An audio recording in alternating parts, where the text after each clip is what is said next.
Okay, I hope you join me back again. I heard I was on for about 10 minutes. I hope that you'll join me back if you were there on the other page.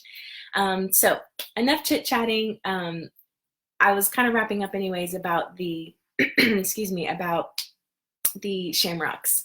So the shamrock hunt that we were on. So let's what I'd like to see is some ideas for other ways that we could kind of keep those things going in our neighborhoods. Even if you live in an apartment building, you could still, put it on your front door. Kids can go up and down the hallways. You could even go out around your area, um, mailbox places, on the post or on stop signs. Or I think it'd be really fun to have another way to, maybe it's like a homemade sunshine little craft that you put, so that we're bringing some sunshine and happiness to people's, maybe it's some rainbows and sprinkles and unicorns. Not as Justin referenced this morning, a little Pollyanna, right? So I think we all need a little Pollyanna at times, and that could be kind of fun. So maybe let's see if we can get our little community out and doing that. Yeah, let's go ahead and say that let's do sunshine. Everybody has yellow construction paper at home, or if you don't, you've got white construction paper that you can color yellow. A fun project for you and your kiddos, or if they're a little bit older, give them a challenge of, hey, well, what else is something else that would bring people joy that we could tape in public places or places around our neighborhood or our apartment complex or wherever we live, put it to them. Because we want to be the change, right? We want to be the positivity. We want to be the thinking of the future and the hope, and that's what we want to bring to the world. All right, so today we're going forward a little bit. Yesterday we talked about defining our why, and I hope that some others jump back over into here. And again, when we've got our admin on the chat again over here, they'll post some more links for some activities or some storytelling and listening that your kiddos can participate in if they're not already busy, and you're not already on your own watching the Parent Power Hour, that you can find another device, click on those links, and Justin's doing some classic storytelling over there for some kiddos to have about 20 minutes of time for you. So let's take advantage of that 20 minutes. If you're pausing and coming back or something like that, go ahead and get settled. Yesterday we talked about defining your why, and we did a whole meditation process. It was about 10 minutes or so. I definitely encourage you, if you didn't get to it yesterday, to carve out some time for yourself today, whether that's, while the kids are sitting at the kitchen table doing their homework. And yes, you have work to do as well, but know that when you take that 10 minutes to yourself, that you have a better chance of increasing your own productivity, right? Because you will have a better chance of identifying and sticking true to your why. And while you might be thinking, Kristen, I can't do that. Like, I've got all these reports I have to work on, and I have to do my own. If I'm a teacher, I have to be, accessible to my students on my live or online somehow with catching up on emails. If I take 10 minutes away from my email, I'm going to come back. Yes, if you take 10 minutes away, there will be more when you get there. And you will have much more connection and capacity to be able to navigate through that with dignity, with purpose, with patience. So hopefully your mind can be open to thinking about that those 10 minutes is not just going to result in the world falling apart, but instead that those 10 minutes are going to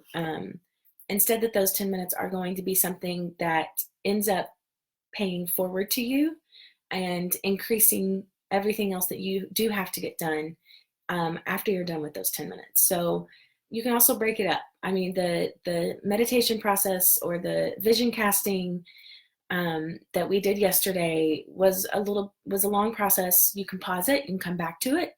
You can do it after bedtime.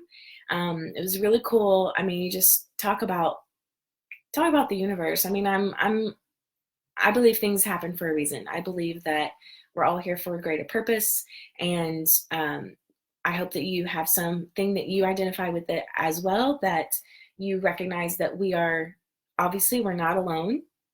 We are all in this together here as humans, but that there is something that is within you that you find that gives you a greater purpose. It could even be something that's not within you, but that's externally to you. If you find that whatever your motivation is, whatever your identification is. So for me, I believe that things do happen for a reason, and I believe that when we're looking for reasons, we find them. And that can be both ends of the spectrum, right? You can either take that in a negative way or a positive way. If you're looking for trouble, you're going to find it. If you're looking for positivity, you're going to find it. Whatever you are looking for, you will find. And so I've put out now, as of yesterday, accidentally. Yes, Ariana, thank you. I love to hear that. She says things definitely happen for a reason. You are a powerful creator. She says that for all of us, not just for me. Thank you for your positive, inspiring words. Thank you for your positivity. She's one of our inspirators in Austin, and I love hearing her voice in the mornings whenever we're doing our voice WhatsApp chats. She's always also so positive. So thank you for that, Ariana. Thank you for that support. And I'm glad to hear that you're on the same page. So when I got on here yesterday, I accidentally started on my personal live, and now I have figured out how to do that. It took me about 5 minutes this morning, but I did. However, in the accident of doing that, it actually just ripped off a big old band-aid of something that I've had in my heart anyway for a while that I should do. And I have always been holding myself back in posting to my personal page, doing live feeds, doing exactly what I'm doing for you here, is providing some positive encouragement, providing tips and tools and strategies for you to better yourself, for you to become the best version of yourself, whether you're a parent or not, whoever you are, at whatever stage of life that you're in. And that's something that's always been on my heart. And I've never really had the courage to do that on my personal page. For some reason, it's easier for me to do that here with you all because I feel like it's my job. I'm doing something to do my job. And so that puts it in a different place in my brain. But yesterday I accidentally started on my personal page, and I had a lot of positive. I was only on for like 2 minutes, and I was like, oh my gosh, I have to get off and I have to go over to New Minds. I'm so sorry, you guys. Come join me over there. But even in that 2-minute live, I had responses from high school friends. I had responses from people that back when I was a young adult here in Dallas and I was, doing the whole house church thing. I had responses from my best friend from college, and just people from all kinds of different phases of my life that chimed in. My grandma, my gram, feels weird calling her grandma. My mom's mom, my gram, she chimed in. So I was like, okay, people are okay with this. And no one was like, Kristen, what are you doing? Which is, of course, the story I told myself in my head. So I went on ahead and shared my live from yesterday to my personal page. And I said all that to say that, what it did is it took me out of my reality, and it's the reality that I had created, my reality, not reality, but what I had started to tell myself about what I thought was going on and why I thought I couldn't do something. And so taking that time yesterday to identify our why and going through that process again with you actually also gave me another, that's my why. Oh my gosh, this whole time I've been telling you guys about your why again yesterday, and here I am still not doing it. I'm just going to do it. And it may not seem momentous to you, and it's on the grand scheme of things isn't momentous to take a step towards doing something that is on your heart, but it can be momentous. And what that did was that put a catalyst out there in the universe in putting things into motion towards what I have always had in my heart to do. And I had someone call me last night and ask me to do what I did with you all yesterday for a group, like a wine night, basically. After bedtime, kiddos are in bed, and we're going to go through the process that we went through yesterday all together. It's a group of women that are going to just explode with all of this. It's going to be awesome. But yeah, I mean, and the phone call was like, are you okay? Do you mind to do this for us? And I'm like, do I mind? Like, this is exactly what I've been wanting to do anyway, is to serve everybody out there, to see what I can do to make your lives better, to help you to achieve your best version of yourself. And so I'm not saying all that to be like, hey everybody, like this is awesome, but in really to say, let this be an example to you that when you head on that path, when you really identify and revisit your why, like we explored yesterday, it's a catalyst. Things start to happen. And even when your why is prioritizing your family's health, even when your why is making sure that everyone has everything that they need and that your children know that they're loved and supported, even identifying that and consciously keeping that at the forefront of your thoughts, and able to do that because of writing things down, right? So there's so much power in that. And the next step to that is actually identifying any possible obstacles that could be in your way. So I'm going to pull up this article that I was reading, and it's by Gabrielle Oettingen, Oettingen. And she has a strategy that she calls WOOP, WOOP.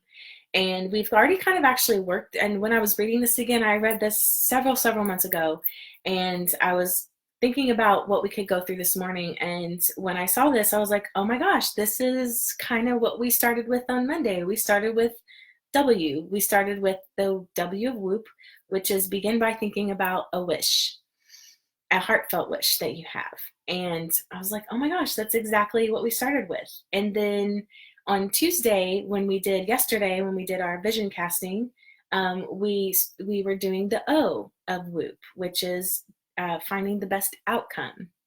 I'm going to pause for a second. I see Shay and Adam in here. Shay or Adam, could you message Justin and ask him to come back to this new live and post the link to his storytelling? Or if one of you could go grab it from the other live and post the link to his storytelling in our comments here. I think we've got a new group of people in this new live because the last one froze. So if one of you could go grab that link and post it here, that way any kiddos that are with mom or with dad right now can go and do some reading while we do about 15 or listen to some exciting reading. That's a better approach. While we do some self-development work. Okay, if one of you guys could take care of that for me.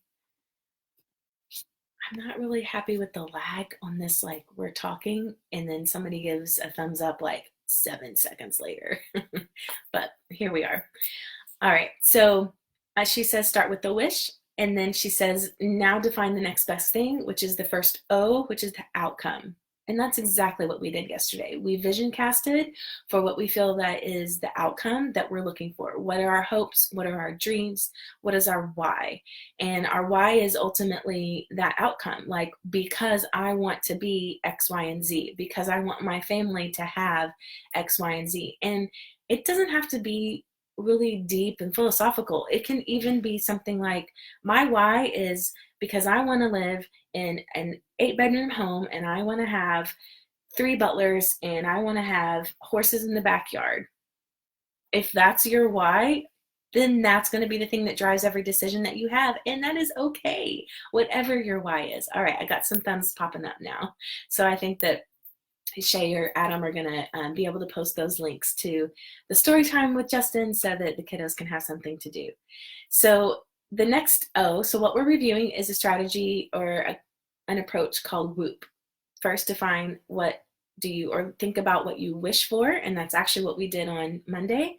On Tuesday, we did some vision casting here. We defined our why, and in the acronym WOOP, it's the first O is the outcome. We did that yesterday. So now here we are in the second O. I'm just going to read this to you, and it speaks better for itself.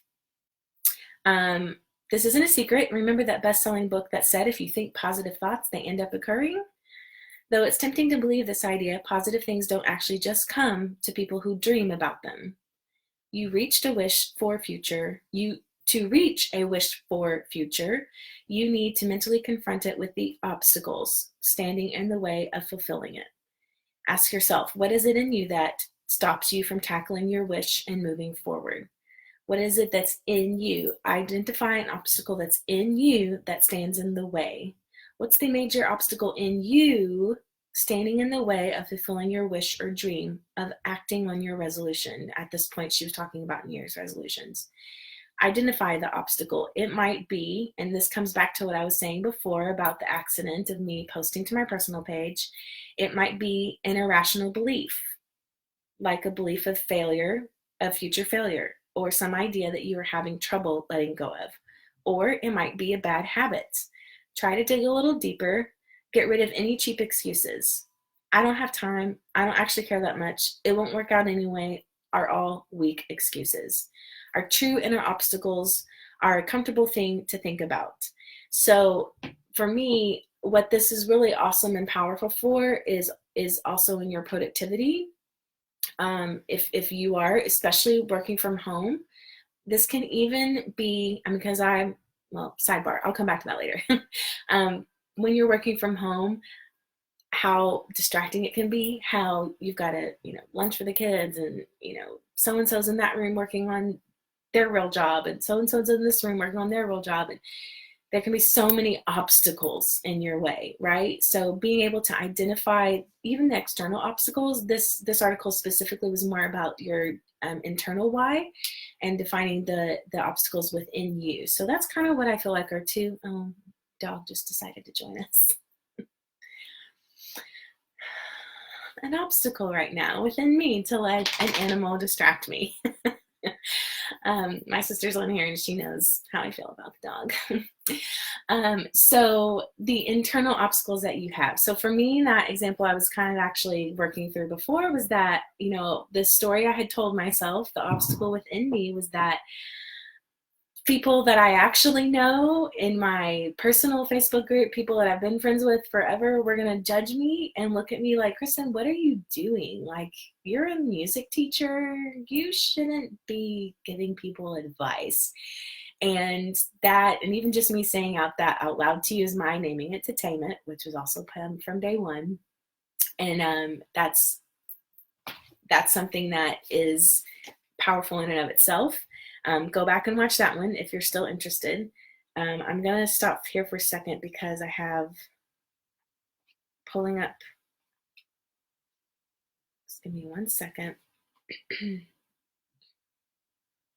So the wish, the outcome, and the obstacles, internal obstacles and external obstacles.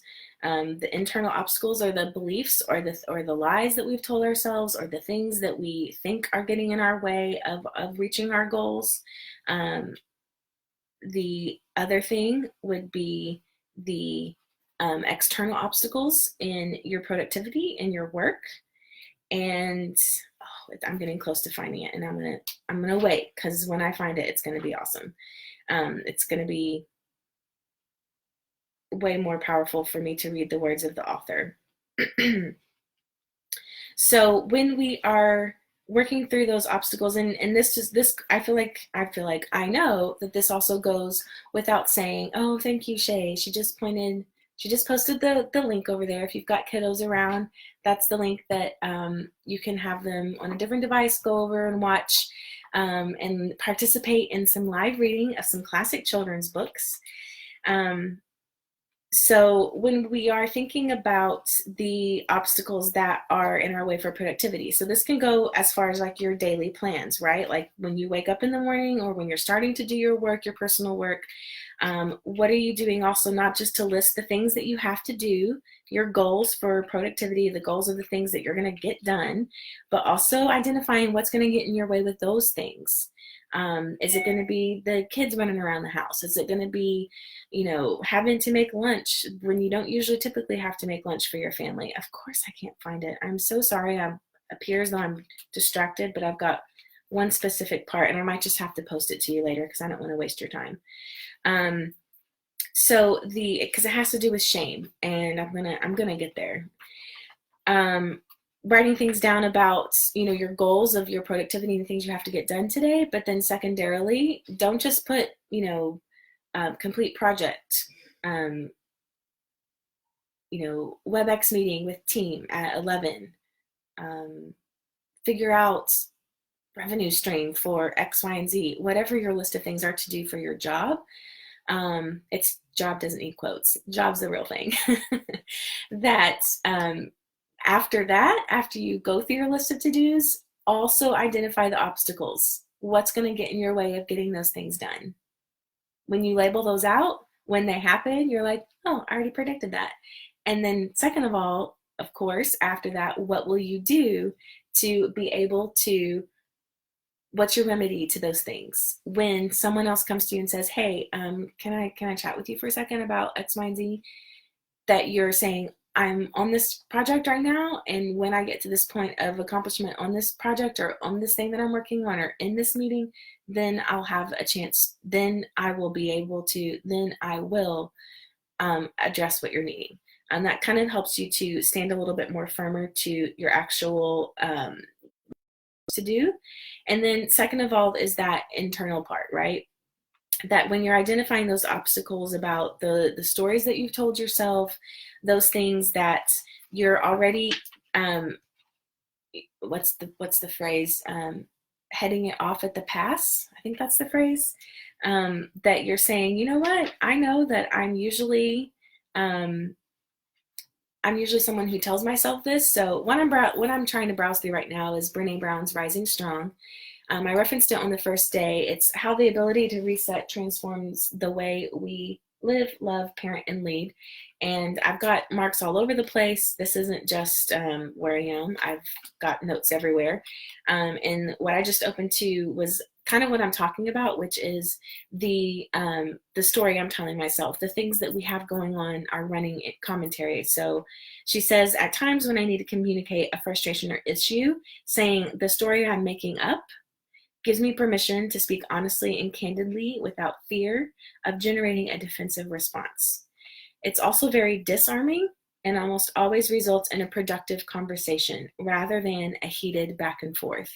So this kind of also goes back to what we were talking about on Monday about, that transparency with your kiddos when you're frustrated, or if it is between you and your spouse or someone else that you're on a virtual meeting with. Even this kind of level of communication of digital, relying upon, all kinds of lag and those sorts of things, that you can even, that just adds a little level of like, whenever you are already at, trying to work out some details of something that everyone's, having cognitive dissonance about. Okay, you know what? The story I'm telling myself is that you think X, Y, and Z because I said A, B, and C. Is that what's happening here? So those two combinations are the most two powerful things in any sort of heated conversation or misunderstanding that's going on, because what that does to yourself is it helps you to kind of bring this, like, it's not fixed. It's not the external reality. It's not the actual reality of what's happening. And it gives you this ability to say, I'm going to translate what's happening internally to the external. And when we do that, that has a level of bringing our doubts, our fears, our shame, even into the light. And this is the part that I'm browsing through, because I must not have underlined it, and I'm so frustrated with myself right now that I didn't underline it. So I'll have to post it here and get it back to you guys, because she says something along the lines of that shame let me try again. Shame shrinks when it's spoken. That when we put out verbally the things that we are fearful of, the things that we, may have doubts about ourselves, when we put those things out, that immediately it shrinks, because it's such a darkness thing. It's such a shadow thing that when you bring those shadows and those darkness into the light overcomes them. And when you bring it from your internal to your external, it's going to be overcome by either the person that you trust most, by saying that to them and saying, hey, listen, I trust you the most and you're the most important person to me. I'm going to tell you that this is what I think is happening. And they're going to immediately, probably 98% of the time, be like, no, that's not the way this is at all. Why would you ever think that? And that could even be that, that it's how you're managing your stress, how you're managing the overwhelm and all of that right now. Okay. So I think that's the second O for identifying your obstacles, and you have internal and external obstacles. So we're working our way through WHOOP. W is wish. The first O is your outcome. The second O is the obstacles. And then the last part is your plan. And we won't really get to that today because I know I've taken more of your time than you probably planned for. But we'll talk tomorrow about making that plan. And I do have one more resource I wanted to show you as far as like how you might be thinking about planning your day. So I am a big fan and consumer and follower of the Hollis Company. And I've been using their priority planner daily since January when they first released it. And it's really powerful, and you definitely don't have to go buy this. And they have all of the content is also on the podcast that they release. And I hope you know that I'm completely transparent about I am not the expert. I am not the creator of these things. I am the curator of these things for you, that I'm sharing the things that I've learned with you over the past 2 years or so, that, well, longer than that, but the last 2 years I've had a lot of personal time. I took off from my real job, teaching for 15 years, to reset and realign with what I know is my ultimate purpose. And so, and I've had the luxury, and one of the most things I'm most grateful for is for my family support during this time while I have been on this journey. And so I've been doing a lot of podcast listening, a lot of self-development book reading while I've been searching and looking for my why and solidifying it. And so that also includes this daily priority planner. So the cool thing about it is that there's space, got all my notes flying out of it. There's space daily for you to write your 5 to thrive, so that you're going to wake up an hour earlier, you're going to move your body for 30 minutes, drink half your body weight in ounces of water, practice daily gratitude. We talked about that on Monday as well. And then she also has give up one category of food. So doing something to take care of your body that you know that you feel better without. The thing that I'm going to narrow in for us is it includes not just the hourly, what things you're going to get done, but this way. Also includes what's something you can today that would make make you proud of yourself. And then the last thing is, what can I anticipate that might throw me off track? So that's that obstacle thing.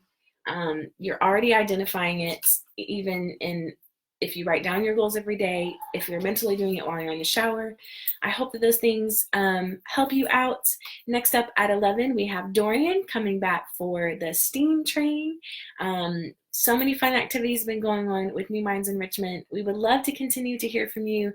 I know that this is a little bit more of a, like, me just talking at you, and it won't always be this way. We're changing every day.